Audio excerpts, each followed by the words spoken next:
Hello mga idol. So, ito yung ano na ni Sir Sanjo, yung kaibigan natin na napakabait na breeder. Dito. So, ito yung breeding area niya. So, pakita ko sa inyo mga idol. Yun. Yung gaganda. Yun o. Oh. Soon, marami na itong mga sisiw. Papakita ko sa inyo yung mga sisiw dito. Yan o.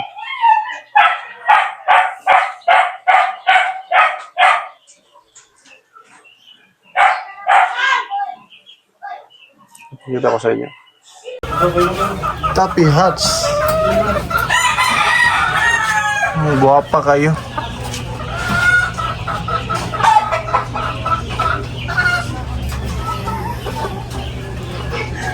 Ano may mga picture ni siya, mga picture ni yung mga dari na takuha og kuan para master breeder na to. Apilan na ng master breeder.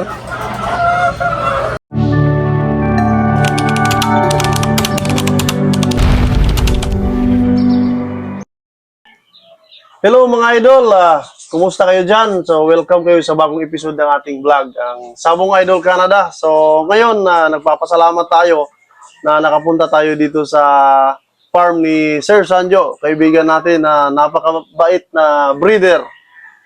So Sir Sanjo, papakilala ka muna sa mga viewers natin kung sino si Sir Sanjo. Yun. So magandang umaga po sa lahat no na nakikinig at nakasubscribe kay Sir Glenn. Tayo po taga Cebu, no? Backyard breeder lang po tayo. Ayun nga, nagkakilala kami ni Sir Glenn through ano lang sa Facebook. kahiligan, Facebook po. Dahil isa yung passion namin sa pagmamanok. So, marami ka talagang makakaibigan sa pagmamanok. Yun yung ano natin, yung adhikain din natin sa vlog na to, Sir Sanjo. Kasi pag OFW ka kasi, yung libangan namin doon, YouTube lang at saka Facebook, kung sinong mga magagandang mga manok, nagbabrowse lang kami, trabaho, bahay, yun lang yung ano namin sa labas ng bansa. Lalong-lalo na siguro sa mga OFW na viewers natin, kasi sa barko lang din, lalo na sa seaman, di ba? Tama po, sir. Barko lang sila, hindi, internet na lang siguro.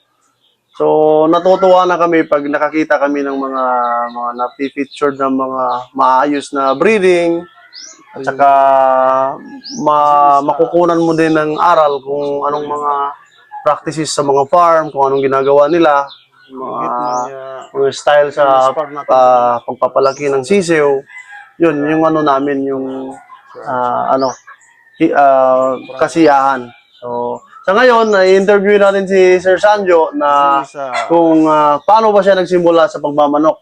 So, Sir Sanjo, paano ka ba nagsisimula sa pagmamanok? So dati sir, kahiligan na talaga nung bata pa kami kasi yung mga lolo namin mahilig sa manok, sa breeding. Hanggang sa nadala namin po, naging technician po tayo ng ng mga feed mill companies, like Rubina, Bimig, at yung huli is Purina. Napasyal tayo sir palagi sa mga farm. Bumalik yung hilig. Hanggat sa nagkasakit tayo, na-diagnose po tayo na di na pwedeng magpagod kasi may sa heart. So naisipan namin sir mag-breed na lang. So nung nagsimula kami, nakakuha kami po ng sweater dati. Pero pagdating sa sweater sir, mga baba lang yung bintahan bali. So nabibili lang ng 1.5, 3.5. Hanggang sa nakakilala kami dito, isang breeder po, si Sir Archie CSB, dito sa Cebu. Nakisuyo tayo, mabait naman yung taong yun. Nabigyan tayo siya ng hatch niya. Opo. At doon, nung nabigay yung hatch, may imported din kasi yung pinsan ko na si Benjamin Quintana po. Barko din, mahilig siya seaman kasi. So yun, pinagsama natin. Tapos nakakuha tayo ng two-way cross kay Sir Archie na babae po. Hanggang sa yun na sir, na-breed natin, nagawa natin yung tinatawag na CIS hatch. Just 24. So, combination kay Sir Archie na ano yung hatch ni Sir Archie? Hitman hatch po. Hitman hatch. Yun yung popular ngayon. Sir Archie, salamat sa mga linyada nyo na Hitman hatch. Sa sobrang popular yan ngayon kasi matindi siya. lahat ng mga backyard breeder, pag nakakita sa mga manok ni Sir Archie na pag pumapalo, malalakas. Kaya may love talaga kagad. Kaya sobrang sikat ng Hitman Hats ngayon. At saka ngayon, yung ZS Hats mo, so yun yung combination kay Sir Archie at Saka saka yung imported na lang. yung imported Kuha na. ng pinsan ko, sir. Oh, anong hats yun, Sir? McLean. McLean hats. Oh, kaya sobrang anli talaga at saka malakas din pumalo talaga yung yung ZS hats.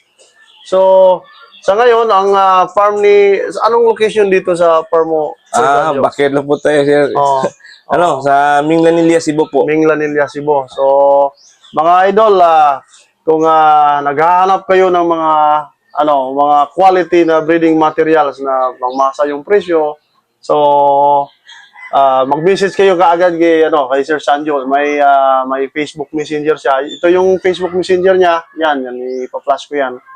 At saka napakabait nitong taong to kaya napunta ako dito. Kaya binisita ko talaga to bago ako babalik sa Canada.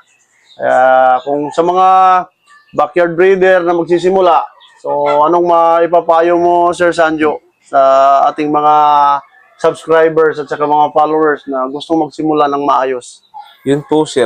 Sipag lang at saka yun talagang honesty. Yun talaga yung Honest. susi po, sir. Kasi, yung pinaka-importante talaga sa Opo, pag-breeder kasi- tayo. babalik yan sa'yo, sir. Mababackfire yan eh. Pag sinabi mo, sir, na, halimbawa, minsan kasi, sir, may temptation kasi, sir, na lalo malaki yung demand. Natitempt ka na kumuha ng ibang babae, tapos i-ano mo lang. Tapos Sisell mo gawin na lang, mo, si-search, kahit hindi mo kilala yung bloodline. Yun yung mahirap nun kasi, sir. Pag binigay mo yun dun, kawawa yung naman yung nangangarap din. Kasi backyard sila nangangarap yun eh. At saka nag-ipon talaga yan sila ng pera. Yung Tama. pera nila, hindi Pinaghirapan. pinupulot yan. Pinaghirapan nila yan para lang makabili sa atin. Yun lang yung panglaban natin as a breeder talaga. Yung honesty. Kasi once ibahagi mo yung bloodline na sinasabi mo, ipagkakalat din nila yan, nakuha ko to kay, ito yung tapos kung bibigyan mo talaga ng chop suey, bloodline, babalik talaga yun sa... Masisira yung pangalan mo, sir. Yun mga kabakyard. So, yun yung dapat natin na tatandaan na pag magiging breeder tayo, honest talaga tayo. Kasi mahirap, babalik din sa atin yung kung anong ginagawa natin na masama. So, babalik din yan, yung masamang epekto sa farm. Kaya kung mag-aasinso, gusto mong umasinso, magiging honest at saka talagang quality yung mga Tama, sir. materials talaga. So, kung gusto nyo simula ng maayos, dito kayo kay Sir Sanjo. Ito yung background namin, yung mga pulit nila. Mga Z's, hats, saka ano pa yung mga bloodline mo, Sir Sanjo? Summer Sky, sir. May Summer Sky din po tayo. Summer Sky. At saka, dati nakakuha kami ng HD, sir. Pero na-out ko na po. Magaling din yun kasi, sir, yung HD. Tapos, salamat po sa Panginoon kasi may tao po na naging kaibigan natin ngayon, si Sir Jose Miguel. Sir Miguel, yun, Sir GM. Opo, Sir GM. Shout out sa'yo. Oo nga po. Sana magkita tayo sa nito. After siguro makabisit tayo kay Apo, punta Sir tayo. GM. Yan. At yung tinatawag na sir, tinatawag namin na protection roundhead. So yun, sir, i-develop namin yun. Oo, So, yan. nag-meeting kami ni Sir GM, sabi niya, ano magandang gawin? Sabi ko lang, sir, magbigay tayo ng tama, yung honesty talaga, sir. Yung perfection rounded. Perfection 24 game farm. Yun. Yun yung nila, mga idol. Abangan natin yung farm nila, partnership with Sir GM, yung Perfection Game 24 farm. Game Farm. So yun, napakasalit. Nakita ko yun sa Facebook, yung mga linyada nila na bago. Sobrang nakaka-inlove talaga, mga idol. So pwede din kayong inquire doon once napadami na nila. So willing naman silang mag-share. Sir Sanjo, no? Stags po, wala po tayong CCU doon. So, lahat pong stags, makapagbibigay by September po, Sir Glenn. By September, abangan natin yan, mga idol. So, kung gusto nyo lang magsimula ng maayos, yun, yung Perfection 24 Game Farm kay Sir Jose Miguel Ano apelido ni Sir? Castañares po. Castañares at saka kay Sir Sanjo. Anong apelido mo, Sir Sanjo? Arias. Arias. O, yon. Doon kayo makaka-start talaga ng maayos. Yun lang siguro yung topic natin sa araw na ito, mga idol. Salamat sa inyong panonood at hanggang sa muli po sa next natin na vlog. So, sana maayos kayo dyan at enjoy lang natin ang ating hilig sa pagmamanok.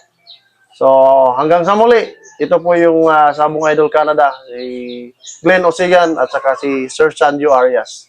Salamat and bye-bye.